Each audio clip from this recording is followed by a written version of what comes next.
Welcome to the Infopedia world.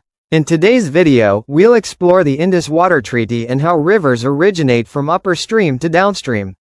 The Indus River system spans across South Asia, supporting millions of lives and agriculture in both India and Pakistan. It is one of the largest river systems in the world, shared by India, Pakistan, China, and Afghanistan. Major rivers are Indus, Jhelum, Chenab, Ravi, Beas, Sutlej. Every river passes through three main stages. The upper stream starts in high altitudes, the middle stream flows through plains, and the downstream reaches the sea or ocean. Indus and its tributaries originate in the Himalayas and traverse through India before entering Pakistan. The Indus River originates in Tibet, near Lake Mansarovar, which is located on the northern slopes of the Kailash Range in the Himalayas. It flows northwest through Tibet, called Sangzongbo, then enters Ladakh, India. Near Skardu, Gilgit-Baltistan region, it enters Pakistan. The Jhelum River originates from the Varanag Spring, located in the Anantnag district of Jammu and Kashmir, India. It flows north through Kashmir Valley, passing Srinagar, enters Pakistan via Jhelum district. It merges with the Chenab River at Trimu, Punjab, Pakistan. The Chenab River originates in the Indian Himalayas through the confluence of two rivers, Chandra and Bhaga, at Tandi in Lahaul and Spiti district of Himachal Pradesh. After forming at Tandi, it flows westward into Jammu and Kashmir. It enters Pakistan near Sialkot, joins the Jhelum, and then Ravi and Sutlej via Panjnad River. It eventually merges into the Indus River. Ravi River originates from Kulu Hills, near Rohtang Pass, Himachal Pradesh. It flows northwest in Himachal, turns southwest into Punjab, India. It crosses into Pakistan, passing near Lahore and joins Chenab River in Pakistan.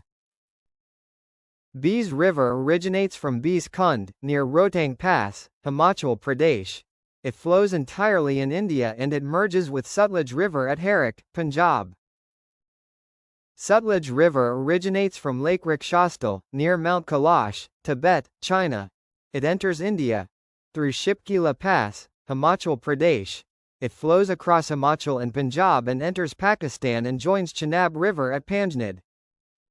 The Indus Water Treaty divided the rivers. Under the treaty, India was given unrestricted use of the eastern rivers and Pakistan was given the right to the unrestricted flow of the western rivers. India can use western rivers for navigation, power generation and fisheries. Among these, importantly, were the right to construct run-of-the-river hydroelectric projects which involve little or no water storage, but India must not block the flow of water to Pakistan. India is permitted to build run-of-the-river hydroelectric projects on the western rivers, Indus, Jhelum, and Chenab, which are allocated to Pakistan, provided that India cannot store water beyond specified limits. Only limited storage allowed for sediment control or operating purposes.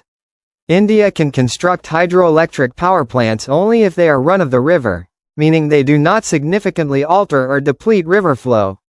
The treaty imposes strict technical limitations on dam height, intake structure location, dead storage capacity, gates and spillway designs. These ensure water flow is not manipulated or withheld.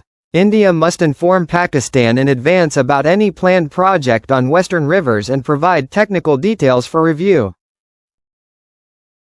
The disputes over the Kishanganga Dam, India, and the Baglihar Dam, India, are major water conflicts between India and Pakistan, stemming from their shared rivers governed by the Indus Waters Treaty, IWT, 1960.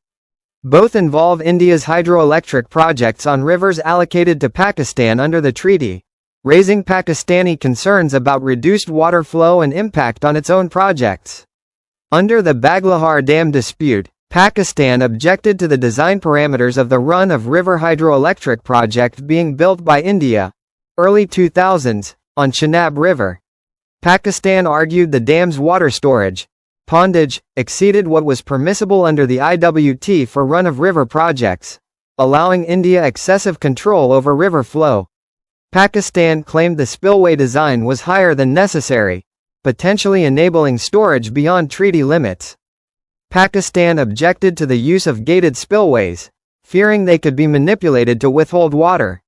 After bilateral talks failed, Pakistan invoked the IWT's dispute resolution mechanism in 2005, requesting the appointment of a neutral expert by the World Bank. The neutral expert, Professor Raymond Lafitte, largely upheld India's right to build the dam but mandated some design modifications. India was required to slightly reduce the dam's height and pondage capacity. The ruling affirmed India's right to construct run-of-river projects with limited storage on western rivers. India completed the dam with the modifications. Under the Kishanganga hydroelectric project dispute, the core issue was India's plan to divert water from the Kishanganga River through a long tunnel to a power station on the Boner Madmati Nala, another Jhelum tributary. This would significantly reduce the flow of the Kishanganga, Neelam River in Pakistan-administered Kashmir before the water rejoined the Jhelum system. Pakistan was concerned that reduced flow would severely impact Pakistan's downstream Neelam-Jhelum hydroelectric project, reducing its power generation capacity, and it could harm the riverine ecosystem in the stretch below the dam and before the confluence. Pakistan was also concerned about reduced water availability for agriculture and communities downstream, especially during low flow periods. After bilateral talks failed, Pakistan initiated arbitration proceedings under the IWT in 2010, requesting the establishment of a court of arbitration, COA, by the World Bank, parallel to a neutral expert process requested by India on a different technicality. In 2013 partial award, the Court of Arbitration upheld India's right to divert water for hydroelectricity generation, a key principle under the Indus Waters Treaty. However, it imposed a crucial condition: India must maintain a minimum continuous flow of 9 cubic meters per second in the Kishanganga, Neelam River downstream of the dam to mitigate environmental and downstream impacts. In 2018, it clarified the method for calculating the project's design parameters, particularly concerning sediment flushing, known as drawdown flushing, but did not fundamentally alter the 2013 ruling. India completed the project and is required to maintain the mandated minimum flow. The Indus River system is absolutely vital for Pakistan's existence, forming the backbone of its water security, agriculture, economy, food security, and social stability. Its importance cannot be overstated. The Indus Basin Irrigation System, IBIS, fed primarily by the Indus and its tributaries, Jhelum, Chenab, Ravi, Sutlej, Beas, is the world's largest contiguous irrigation system. It irrigates over 90% of Pakistan's farmland, around 45 million acres. This agriculture produces the vast majority of Pakistan's food, including staple crops like wheat and rice, as well as cash crops like cotton, vital for the textile industry, a major export earner, and sugarcane. Without the Indus waters, Pakistan could not feed its large population. The Indus River system provides approximately 90% of Pakistan's total water supply for all uses: agriculture, drinking water, industry, and sanitation.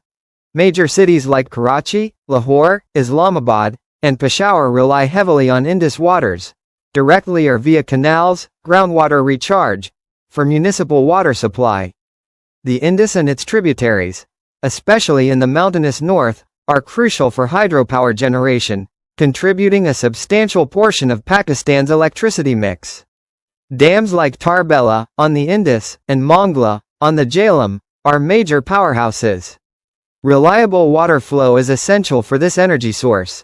Agriculture contributes directly to about approximately 23% of Pakistan's GDP and employs approximately 37% of the labor force. The entire sector is utterly dependent on Indus waters. Cotton, irrigated by Indus waters, is the raw material for Pakistan's massive textile industry, its largest manufacturing sector and a major source of exports and employment. Industries and growing urban centers rely on water from the Indus system. The Indus Delta, where the river meets the Arabian Sea, is a vital ecosystem supporting mangroves, the largest arid climate mangroves globally, fisheries, and biodiversity. Reduced freshwater flow severely degrades this ecosystem. The river system and canals recharge Pakistan's critical groundwater aquifers, which are heavily tapped, especially during dry seasons. Supports important wetlands that are habitats for migratory birds and other wildlife. The vast majority of Pakistan's population lives in the Indus River basin, particularly along its canals. Water scarcity directly impacts livelihoods and can trigger social unrest and migration.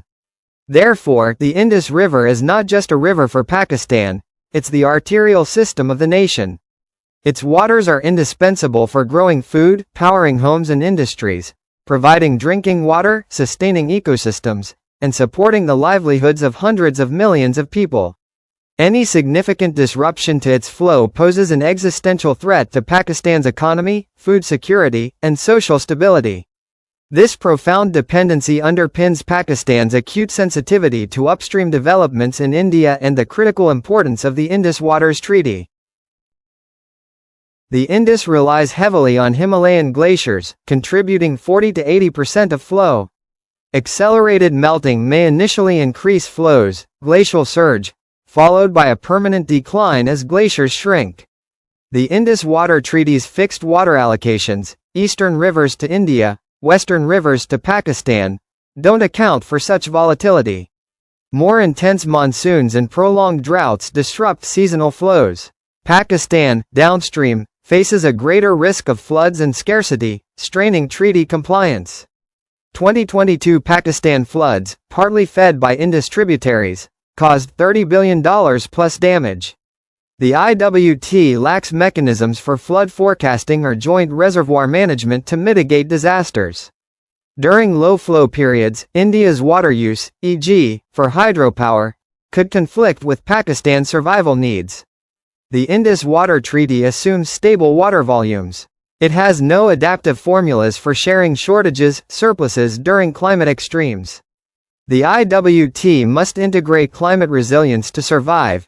Without reform, climate change could turn the Indus, a lifeline for 300+ million people, into a source of irreversible conflict.